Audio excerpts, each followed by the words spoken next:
వేలు సాయం చేసి వెంటనే ఆ 70,000 పట్టి కొంత ట్రీట్మెంట్ చేసిన తర్వాత అయితే ఇప్పుడు మళ్ళీ 2 లక్షలు కడితేనే ఇంకా ముందుకు సాగుతుంది, ఇప్పటికి అయిపోయినాయి అన్నారు.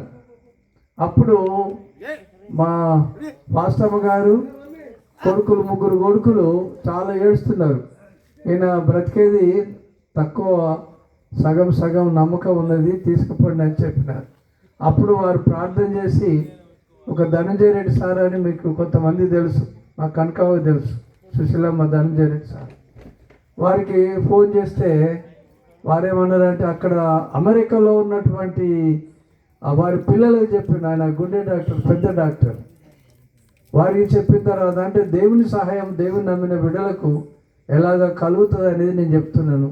మా దగ్గర మరి ఇప్పుడు దేవుని సన్నిధిలో దేవుడు పైన చూస్తున్నాడు, మేము అబద్ధం ఆడము, సాక్ష్యం చెప్తున్నాం.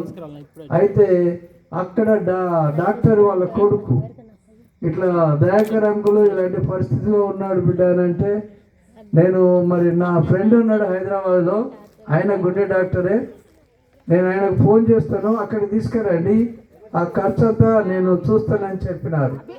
ఎంత గొప్ప కార్యం. వెంటనే ఇక్కడ నుంచి హైదరాబాద్ సన్షైన్ తీసుకెళ్ళిన తర్వాత వెంటనే ₹1 లేకుండా కూడా ఆయన అక్కడ ట్రీట్మెంట్ స్టార్ట్ చేసినారు. అయితే దేవుని బిడ్డలారా, ఇక్కడ కొంతమంది దేవుని నమ్మిన వారు ఉన్నారు, ఇప్పుడే కొంత విశ్వాసంలోకి వస్తున్న బిడ్డలు కూడా ఉన్నారు. అయితే అక్కడ పోయిన తర్వాత ఒక 2 రోజులు నాకు స్పృహ లేదు, అసలు నేను చనిపోయినాను అనుకున్నారు. 2 రోజులు అయిపోయిన తర్వాత మరి దేవుడు కరుణించి 3వ రోజున నాకు మెలకువ ఇచ్చినాడు. దేవునికి స్తోత్రం. అయితే ఇక్కడ మన సంఘస్థులందరూ కూడా ప్రార్థన చేసినారు, మా అంకుల్ను బాగు చేసేయాలి. మా కుటుంబము అనేకులు దైవజనులు ప్రార్థన చేసినారు. అయితే మేము సింగరేణి ఉద్యోగం, మా ప్రభుదాసు తెలుసు, నేను ఉద్యోగం సింగరేణిలో చేసిన నేను.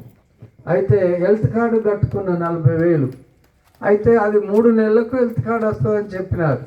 అయితే అప్పటికే 5-6 రోజులే అయింది, హెల్త్ కార్డు ఇవ్వరు. కానీ వెంటనే దేవునికి ప్రార్థన చేసినప్పుడు 1 రోజుల 3 నెలలకు వచ్చే హెల్త్ కార్డు 1 రోజుల వచ్చేసింది. అంటే ఎక్కడిదక్కడనే వాళ్ళు పార్సల్ అవుతున్నారు, ఫోన్ చేస్తున్నారు. ధనంజయ రెడ్డి సార్ కొత్తగూడెం ఫోన్ చేస్తున్నారు, మాకు తెలిసిన వాళ్ళు దయాకర్ అంకులు ఇలా ఉన్నారంటే వారు జిఎం కాలనీ గోదావరికని ఫోన్ చేస్తున్నారు. ఇలాగ ఫోన్ చేస్తున్నది 1 రోజులనే హెల్త్ కార్డు వచ్చింది, దాంట్లో ₹8 లక్షల ఉన్నాయన్నమాట. అప్పుడు ట్రీట్మెంట్ అయింది. కొద్ది రోజుల్లో దేవుడు బాగు చేసిండు. అయ్యా, ఈ దినం నేను బ్రతికున్నానంటే యేసుప్రభు కృప. మీ దగ్గర ఇప్పటికి 2-3 సంవత్సరాల నుంచి మేము యొక్క మరి నాటికలు కథలు ఎందుకు చెప్తున్నామంటే, అందరూ ప్రభువును తెలుసుకొని రక్షణ పొందాలని. ఎందుకంటే ఈ లోకం విడిచిపెట్టిన తర్వాత ఇంకో 3 లోకాలు మన పాతాళం ఉన్నది, అది నరకం, అగ్నిగుండం. దానిలో ఎవరు పోవడం దేవునికి ఇష్టం లేదు. ఆయన అందరినీ ప్రేమిస్తున్నాడు. 2000 సంవత్సరాల క్రితం ఇప్పుడు కొంచెం ఆగితే బిడ్డలు నాటకాలు వేస్తారు, పాటలు పాడతారు, చాలా స్కిట్ చెప్తారు. ఆయన 2020 సంవత్సరాల క్రితం ఆ జీవాధిపతి యేసయ్య సృష్టికర్త ఈ భూమికి మానవునిగా వచ్చినాడు. దాని విషయం ఇప్పుడు పంచుకుంటారు. నన్ను స్వస్థపరిచినారు. ఎవరైతే ప్రభువును సొంత రక్షకుడుగా అంగీకరిస్తారో ఈ రాత్రి ఆయన మన హృదయంలోనికి వచ్చి జీవితాన్ని మార్చి నూతన జీవితం జన్మనిస్తారు. ఇదే మీకు శుభవార్త. ప్రార్థన చేసుకుందాం. పిల్లలు ఇప్పుడు పాటలు నడిపిస్తారు. టీచర్ అమ్మగారు ముందుకు వస్తారు. ప్రార్థన చేద్దాం. మరి మేము ముఖ్యంగా ప్రభుదాసయ్య కనకావకు మేము ప్రత్యేకంగా వందనాలు చెల్లిస్తున్నాం. వారు ఇప్పుడు 2-3 సంవత్సరాల నుంచి బిడ్డలు వారు ఇక్కడ ఇలాంటి చక్కటి కార్యక్రమాలు జరగాలి మా దగ్గర అని ఇక్కడికి వచ్చి ఇల్లు కట్టుకొని మేము ఇక్కడనే మేము దేవుని కొరకు ఉంటామని అంటున్నారు. వారి మేల ఆరోగ్యం కొరకు వాళ్ళు చక్కగా దేవుళ్ళు ఎదగటానికి కూడా ప్రార్థన చేస్తారు. ప్రేమగల తండ్రి యేసయ్య, మీకు వందనాలు తెలుస్తున్నాం. ఇదిగో మీ దాసుని 5 సంవత్సరాల కింద చనిపోయిన నన్ను బతికించి ఈ దినం నీ సాక్షిగా నిలబెట్టినావు.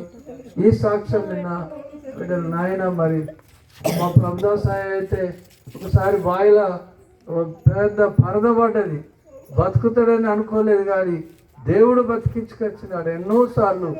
దేవుడా ఆయనను కరుణించండి, ఇంకా మంచి ఆరోగ్యం దాయిచ్చాడు. ఆ కనుక కూడా మంచి విశ్వాస భక్తులు ఇంకా ఎదిగింపజేయండి. ఇక్కడ బిడ్డలు మీ సాక్షిగా నిలబెట్టండి. ఈ సాక్ష్యమైన బిడ్డల్లో కూడా మీ రక్షణ కార్యం చేయండి.